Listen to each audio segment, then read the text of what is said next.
يا رب صل على من حل بالحرم طه الرسول الذي قد خص بالكرم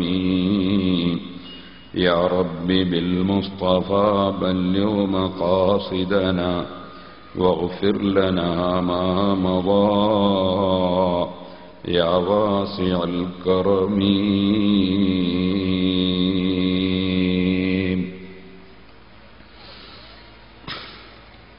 ബഹുമാന്യരെ,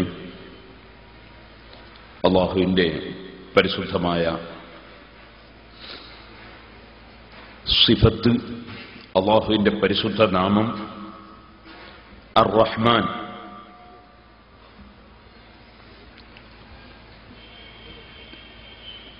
വിപുലവും വിശാലവുമായി സർവ സൃഷ്ടികൾക്കും അനുഗ്രഹം ചെയ്യുന്നവൻ എന്ന് അർത്ഥം കുറിക്കുന്ന മഹത്തായ നാമം കൊണ്ട് ആരംഭിച്ച് ആ പേരിൽ അറിയപ്പെടുന്ന അനുഗ്രഹങ്ങൾ എണ്ണിപ്പറയുന്ന, അനുഗ്രഹങ്ങളെ ഓർമ്മിപ്പിക്കുന്ന സൂറത്തുർ റഹ്മാൻ നാം ഇന്നലെയും മിനിഞ്ഞാന്നും അതിന്റെ ആദ്യ ഭാഗത്തിൽ നിന്ന് കുറഞ്ഞത് നാം സംസാരിച്ചു. ഇനിയും എത്രയോ ആ പറഞ്ഞത് തന്നെ സംസാരിക്കുകയാണെങ്കിൽ ഇനിയും എത്രയോ പറയാനുണ്ട്. പരിശുദ്ധ ഖുർആനിലെ ഒരു ഒറ്റ വാചകം അത് തന്നെ വിശദീകരിക്കാൻ എത്രയോ ദിവസങ്ങൾ വേണം, സമയങ്ങൾ വേണം എന്ന് നിങ്ങൾക്കെല്ലാവർക്കും അറിയാം. അല്ലാഹു സുബ്ഹാനഹു വ തആല നമ്മുടെ ഈ മജ്ലിസ്, നമ്മുടെ ഈ പരിപാടി അല്ലാഹു പൊരുത്തപ്പെട്ട സ്വാലിഹായ അമലായി നമ്മിൽ നിന്ന് ഖബൂൽ ചെയ്യുമാറാകട്ടെ എന്ന് ആമുഖമായി ഉണർത്തി ഞാൻ ഇന്നലെ പറഞ്ഞതിന്റെ ബാക്കി ഭാഗങ്ങളിലേക്ക് കടക്കും. അർ-റഹ്മാനു അല്ലമൽ ഖുർആൻ, റഹ്മാനായ അല്ലാഹു ഖുർആൻ പഠിപ്പിച്ചു. ഖുർആൻ അഷ്റഫുൽ ഖൽഖ് സല്ലല്ലാഹു അലൈഹി വസല്ലം തങ്ങളുടെ സ്ഥാനം അറിയിക്കുന്ന, അവിടുന്ന് സത്യപ്രവാചകരാണെന്ന് അറിയിക്കുന്ന അടയാളമാക്കി അല്ലാഹു തആല വെച്ചു. ഖലഖൽ ഇൻസാന അല്ലമഹുൽ ബയാൻ, മനുഷ്യനെ അല്ലാഹു സൃഷ്ടിച്ചു, അവന് വിവരണം അല്ലാഹു തആല പഠിപ്പിച്ചു.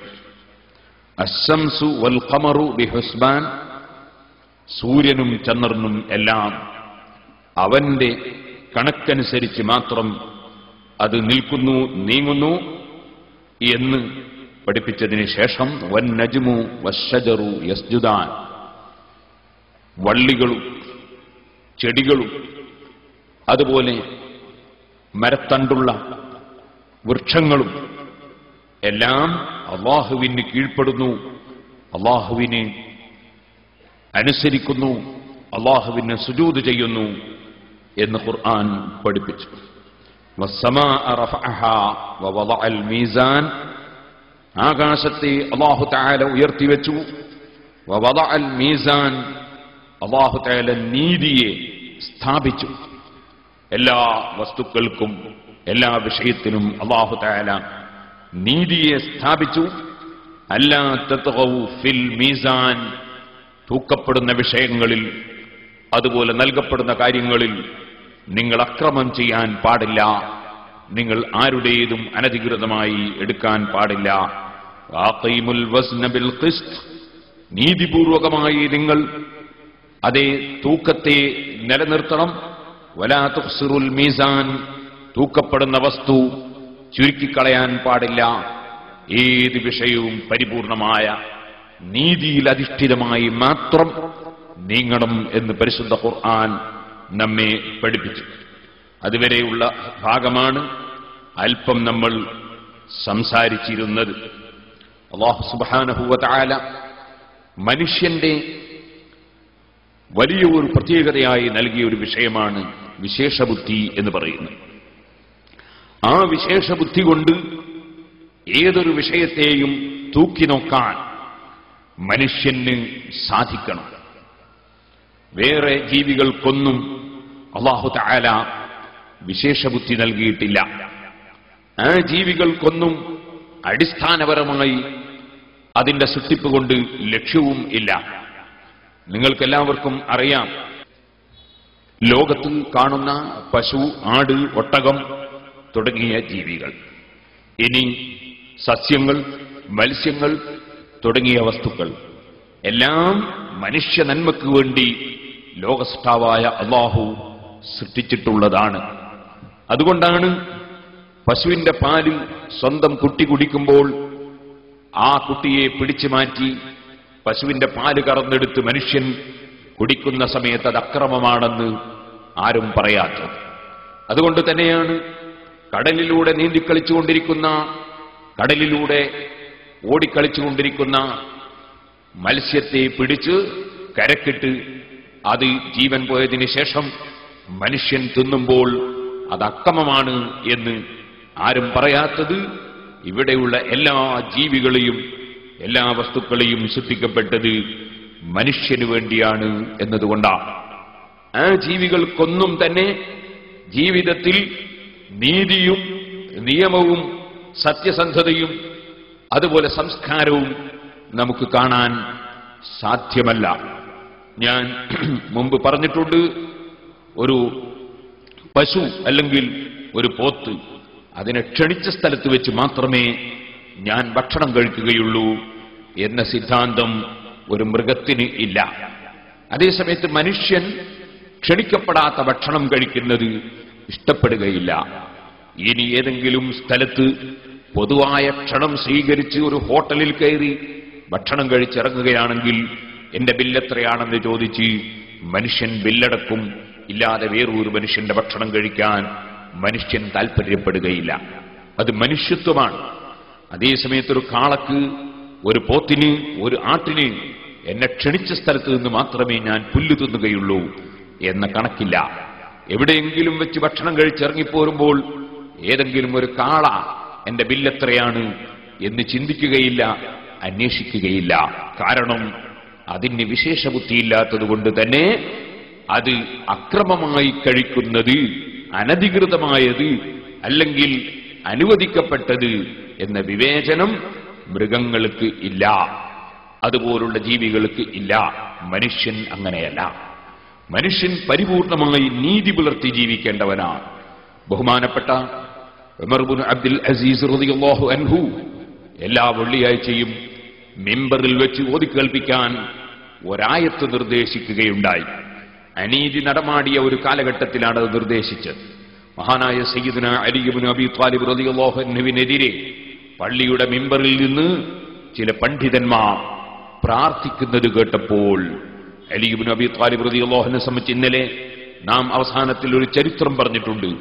ഭരണം നടത്തുന്ന സമയത്ത് ജഡ്ജിയായി നിശ്ചയിച്ച സുറൈഹുൽ ഖാദി റളിയല്ലാഹു അൻഹു മഹാനായ അലി റളിയല്ലാഹു അൻഹുവിന്റെ പടയങ്കി മറ്റൊരു അമുസ്ലിം സഹോദരൻ അനധികൃതമായി എടുത്തത് ബോധ്യപ്പെട്ടിട്ട് പോലും 2 സാക്ഷികളെ ഹാജരാക്കാൻ സാധിക്കാത്തതിനാൽ, ഹാജരാക്കിയിട്ടുണ്ട് പക്ഷേ അത് ഒന്ന് സ്വന്തം മകനായിപ്പോയി. അതുകൊണ്ട് സാക്ഷിക്ക് ഇസ്ലാമിക ദൃഷ്ടിയിൽ ബാപ്പയ്ക്ക് വേണ്ടി മകൻ സാക്ഷി പറഞ്ഞാൽ എടുക്കുകയില്ല. അതുകൊണ്ട് ആ സാക്ഷി കോടതി തള്ളിയപ്പോൾ ആ അമുസ്ലിം സഹോദരന് എന്റേതാണ് ഈ പടയെങ്കി എന്നുറപ്പുള്ളതോടുകൂടെ, രാഷ്ട്രത്തിന്റെ തലവനും ഭരണാധികാരിയും ആയിരിക്കുന്നതോടുകൂടി തന്നെ അദ്ദേഹത്തിന് കോടതി വിധിയനുസരിച്ച് പടയെങ്കി വിട്ടുകൊടുത്തു. കാരണം നീതിപൂർവകമായൊരു ഭരണം നടക്കുമ്പോൾ അവിടെ സാക്ഷി വിസ്താരം നടത്തി വിധി പറയുക, അതുപോലെ ഓരോരുത്തരുടെയും അവകാശങ്ങളും തെളിവുകളും നോക്കി വിധി പറയുക എന്നല്ലാതെ ഒരിക്കലും ഒരു ഭരണകൂടത്തിന് സാധ്യമല്ല എന്ന നിലക്ക് അത് അംഗീകരിച്ച അങ്ങേയറ്റത്തെ നീതിമാനായ ബഹുമാനപ്പെട്ട സയ്യിദുനാ അലി ഇബ്നു അബീ ത്വാലിബ് റളിയല്ലാഹു അൻഹുവിനെ വെറുതെ ഉണ്ടായ ചില വ്യക്തിവിരോധങ്ങളുടെ പേരിലും ചില തെറ്റിദ്ധാരണകളുടെ പേരിലും മനസ്സുകൊണ്ട് അകന്ന ചില ആളുകൾ അലി ഇബ്നു അബീ ത്വാലിബ് റളിയല്ലാഹു അൻഹുവിനെതിരെ പള്ളിയിലെ മിമ്പറിൽ നിന്ന് പ്രാർത്ഥിക്കുന്നത് ഉമർ ഇബ്നു അബ്ദുൽ അസീസ് റളിയല്ലാഹു അൻഹുവിന്റെ ശ്രദ്ധയിൽപ്പെട്ടപ്പോൾ ഇനിമേലിൽ ഒരു പള്ളിയിലും അലി റളിയല്ലാഹു അൻഹുവിനെതിരെ ഒരക്ഷരം മിണ്ടിപ്പോകരുത്, അതിന് പകരം നിങ്ങൾ ഒരായത്തോതണം മിമ്പറിൽ വെച്ച് എന്ന് നിർദ്ദേശിച്ചു. ആ ആയത്താണ് ഇന്നും പള്ളിയുടെ മിമ്പറിൽ വെച്ച് നമ്മൾ കേട്ടുകൊണ്ടിരിക്കുന്നത്. ഇന്നല്ലാഹ യഅ്മുറു ബിൽ അദ്ലി വൽ ഇഹ്സാനി വഇതാഇ ദിൽ ഖുർബാ വയൻഹാ അനിൽ ഫഹ്ശാഇ വൽ മുൻകരി വൽ ബഗ്യി യഇദുകും ലഅല്ലകും തദക്കറൂൻ. ഇന്നല്ലാഹ യഅ്മുറു ബിൽ അദ്ൽ, അല്ലാഹു തആല നീതി കൊണ്ട് കൽപ്പിക്കുന്നു. ഇന്നല്ലാഹ യഅ്മുറു ബിൽ അദ്ലി വൽ ഇഹ്സാൻ, നന്മ ചെയ്യണം എന്ന് അല്ലാഹു തആല കൽപ്പിക്കുന്നു. എല്ലാവർക്കും നന്മ, അത് തന്നെ ആത്മാർത്ഥമായ പ്രവർത്തനം. വഇതാഇ ദിൽ ഖുർബ, കുടുംബങ്ങളെ പരിഗണിക്കണം. കുടുംബപരമായും അയൽവക്കപരമായും അടുത്തു നിൽക്കുന്ന ആളുകളുണ്ട്, ആ അടുത്തിട്ടുള്ള ആളുകൾക്ക് കൊടുക്കണം. അതേ, ഇന്നല്ലാഹ യഅ്മുറു ബിൽ അദ്ലി വൽ ഇഹ്സാനി വഇതാഇ ദിൽ ഖുർബ വയൻഹാ അനിൽ ഫഹ്ശാഇ വൽ മുൻകർ, നിഷിദ്ധമായ കാര്യങ്ങൾ, വഷളായ കാര്യങ്ങൾ അല്ലാഹു തആല വിരോധിക്കുകയാണ്. മറ്റൊരാളുടെ മുന്നിൽ പറയാൻ പറ്റാത്ത കാര്യങ്ങൾ, കേൾക്കാൻ പറ്റാത്ത കാര്യങ്ങൾ, അശ്ലീലങ്ങൾ, അറിയാമല്ലോ, അതൊക്കെയും അല്ലാഹു വിരോധിക്കുകയാണ്. അശ്ലീലം എന്ന പേരിൽ മുമ്പ് നാം ഇതേ സ്ഥലത്ത് വെച്ച് തന്നെ ഒരു ദിവസം പ്രസംഗം നടത്തിയിട്ടുണ്ട്. കേൾക്കാത്തവർ അതിന്റെ CD അല്ലെങ്കിൽ MP3 വാങ്ങി കേൾക്കാൻ ശ്രമിക്കണം. അപ്പോൾ അതിലേക്ക് കടക്കുന്നില്ല. കണ്ടില്ലേ നിങ്ങൾ, മഹാനായ വാബിസ് റളിയല്ലാഹു അൻഹു നബി സല്ലല്ലാഹു അലൈഹി വസല്ലം തങ്ങളുടെ സമീപത്തേക്ക് കയറി വരുന്നു. വാബിസ് റളിയല്ലാഹു അൻഹു വരുമ്പോൾ നബി സല്ലല്ലാഹു അലൈഹി വസല്ലം തങ്ങൾ അങ്ങോട്ട് ചോദിക്കുന്നു, യാ വാബിസ് ജീത തസ്അലു അനിൽ ബിർരി വൽ ഇസ്ം, നീ വന്നത് എന്താണ് പുണ്യകാര്യം എന്ന് ചോദിക്കാനല്ലേ? വൽ ഇസ്മി, തെറ്റായ കാര്യം എന്താണെന്ന് ചോദിക്കാനല്ലേ? എന്താണ് നല്ല കാര്യം, എന്താണ് പുണ്യകരമായ കാര്യം, ഇത് ചോദിക്കാനല്ലേ നീ വന്നതെന്ന് മനസ്സിന്റെ ഉള്ളിലുള്ളത് നോക്കിക്കൊണ്ട് അതാ ഹബീബായ മുഹമ്മദുർ റസൂലുള്ളാഹി സ്വല്ലല്ലാഹു അലൈഹി വസല്ലം തങ്ങൾ ചോദിച്ചു. അവിടുത്തേക്ക് ആവശ്യമുള്ളതെല്ലാം അതേ ശിഷ്യന്മാരുടെ മനസ്സിലുള്ള വികാരങ്ങൾ വരെ അല്ലാഹു ജല്ല ജലാലുഹു അറിയിച്ചു കൊടുത്തിരുന്നു. അങ്ങനെയാണ് ചോദിച്ചത്. നീ വന്നതൊരു ചോദ്യം ചോദിക്കാനല്ലേ? അത് ഈ ചോദ്യമല്ലേ, എന്താണ് പുണ്യം, എന്താണ് തിന്മകൾ, എന്താണ് തെറ്റുകൾ എന്ന് ചോദിക്കാനല്ലേ? വാബിസ് റളിയല്ലാഹു അൻഹു പറഞ്ഞു, നഅം യാ റസൂലല്ലാഹ്, ഞാൻ അതിന് തന്നെയാണ് വന്നത്.